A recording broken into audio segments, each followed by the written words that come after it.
Good evening, everyone. I'm absolutely honored to be here tonight among so many changemakers.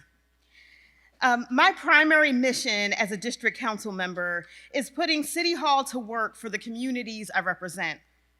But I can't do this without the West and Southwest Philadelphia community of dedicated Block captains.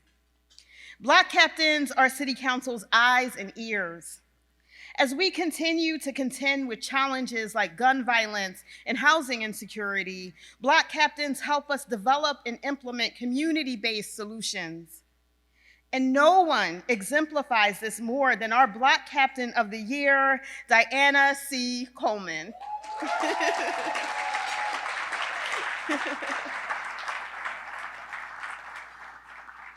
Dianna may be relatively new to South Paxson Street, but thanks to her drive, it has only taken her a few years to solve deeply rooted problems and improve the lives of hundreds of her neighbors. I have only been given 2 minutes to speak, so rather than listing everything that Dianna has done, I want to specifically uplift her community garden, the community garden that she created. Since assuming office, I've pushed the city to boldly invest in cleaning and greening, not just because it looks nice, but because interventions like community gardens are proven to reduce violent crime by 29% in the immediate area and significantly improve the mental and physical health of neighbors. I was very excited when Mayor Parker made this one of her top priorities. But we need Block captains like Dianna to help us turn a piece of legislation into something Philadelphians can see, touch, and feel. Southwest Philadelphia has been practicing urban agriculture long before it was the cool thing to do. Dianna and her neighbors continue this proud tradition today. Thanks to Dianna, her neighbors have access to nutritional food and a new green space for the young and young at heart to gather and build community. Residents also report hearing fewer gunshots since Dianna took the lead with this garden. I am proud that my office played a small role bringing the Verna Williams Community Garden to life. The city giving Block captains the tools and resources they need to bring a block's vision to life.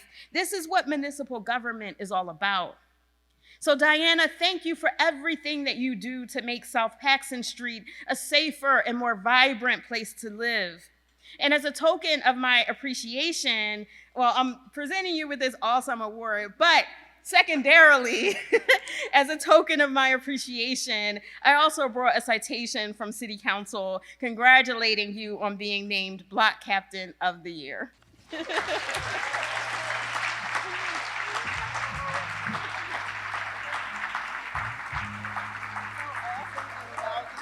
Hi. So I wasn't here as a disruptor, but I have been disrupting some things. I'm here as the Block Captain of the Year. And so with that, I want to say a few words. Well, there are a lot more than a few, but it should be a human right to live in an environment that is healthy mentally, physically, emotionally, and spiritually. But so often that right is only granted to those with privilege. So often that right is only granted to those who have access, leaving those who have historically been disenfranchised and victimized by institutional racism and exposed to environmental inequities to experience disparities in health, income, and overall well-being. For decades, injustices have plagued our urban communities, Black and brown. In the underfunded schools that our children attend, the disinvested neighborhoods where they live and play, the chemically infused foods that we eat, the toxic water. Generation after generation, our people become weakened and psychologically conditioned to accept their place and expect no more. That we become desensitized to the trash, the potholes, the dilapidated buildings. We become too familiar with going to schools and walking through metal detectors and learning with little to no natural light, heat, or air. It becomes the norm to shop at foods at Poppy stores, McDonald's, and Popeyes. When I first moved to Philadelphia 15 years ago, I lived in Bala Kenwood and East Falls. Very different neighborhoods, where it was green, clean, and safe. Not realizing that just a few blocks away, the neighborhoods over in Southwest Philly, my future home would be different.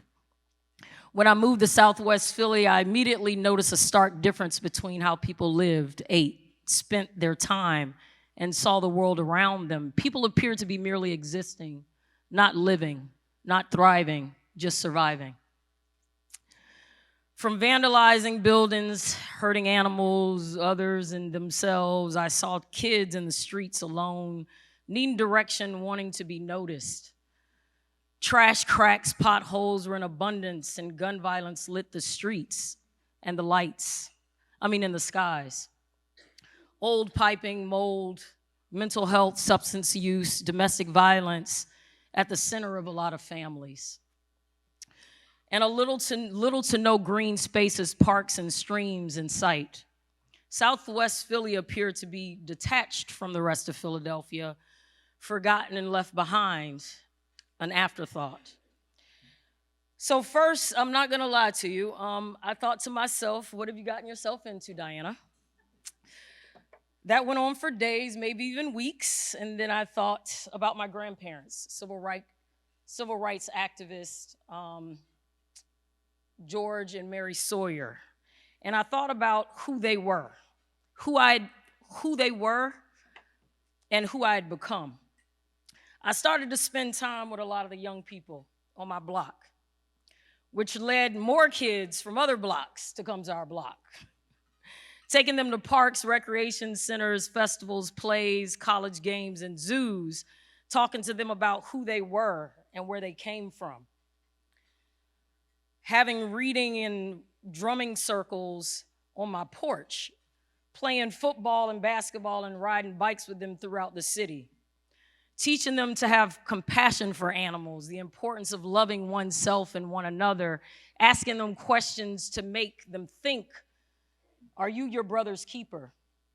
And having discussions about self-love. So now to Miss Verna's garden. Now when I moved to Southwest Philly, specifically on South Paxson Street, there was a 97-year-old woman who had raised her children, her grandchildren, and pretty much everyone else on the block. And everyone listened to her because everyone belonged to her, and they knew it. Because she came from a time when it took a village to raise a child. And she believed that, and she walked that way. That ordered her steps. You either referred to her as Miss Williams, Miss Verna, or Mama. She embraced me as I was her own, especially when she found out I was from down south, and she was from down south as well. I often sat with her and she talked about the olden days and living down south on the farm and raising her children. She spoke about the trash and the vacant lots on the block and how she was tired of it, and she wanted some change.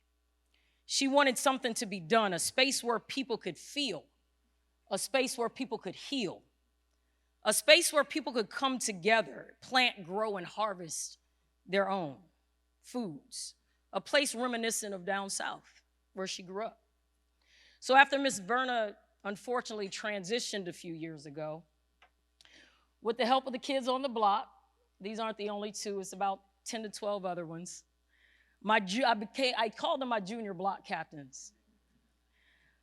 And many organizations such as the Hinge Collection and Clean Water Action and Bartram's Garden and the Pennsylvania Horticultural Society, Heinz Wildlife Refuge, and Black Farmers Co-op, and the Neighborhood Garden Trust, Miss Verna's Garden became a reality.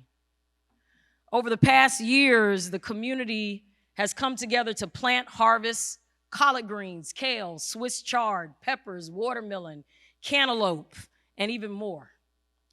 We have a mini library and a swing and a bench. It's even become a safe haven for our little kitties that live on the block. I'm a cat lady. I take care of all of them. The youth are now making the connection between earth and the foods that they consume in their bodies. They're understanding the importance of health. They're learning to question the foods they eat. They're building themselves, their families, and their communities from the inside out. They're empowered. We are empowered. I'm honored to receive the 2024 Citizens Block Captain Award. I not only accept this for just me, because it's not about me, I accept this on behalf of all the others in this fight for justice and equity in Philadelphia. People like 51st Ward Leader Greg Benjamin and Mount Calvary's Pastor Sharon that couldn't be here with us, and Empower CDC's Miss Vicki Chambliss. I'd like to especially thank the Southwest leaders, starting with our 3rd district and my city councilwoman, Jamie Gauthier. I know we didn't get off, I know we started on we had a rocky start. We definitely had a rocky start. But know that you have my utmost respect, my support, my loyalty, and my partnership. I promise you that. I respect you as a Black woman, a community leader and advocate, and my city councilwoman. Thank you for all that you've done for Southwest Philly. To you, Dr. Simmons, my mentor, the founder and executive director of Black Farmers Co-op, I have learned so much from you about humility and leadership. So I want to thank you. I love you. And thank you for seeing and understanding my passion when others did not. Thank you to Ms. Karen James, Assistant Vice President of Citizens Bank and Community Liaison at Mount Calvary Baptist Church. Your contribution to the work that I've done and the way you've uplifted the work, and Ms. Verna's Garden and the Southwest community. And for that, I will eternally be grateful. I wouldn't be here if it wasn't for you. And last but not least, I want to thank my junior block captains. These young people, we have to pour into them so that they can then pour into our communities. And again, this isn't all of them. It's about 12 of them. We're an army. Over the years, I've witnessed the growth of you all, both of you all. And I'm looking forward to continue building up South Paxton Street and beyond. Thank you all.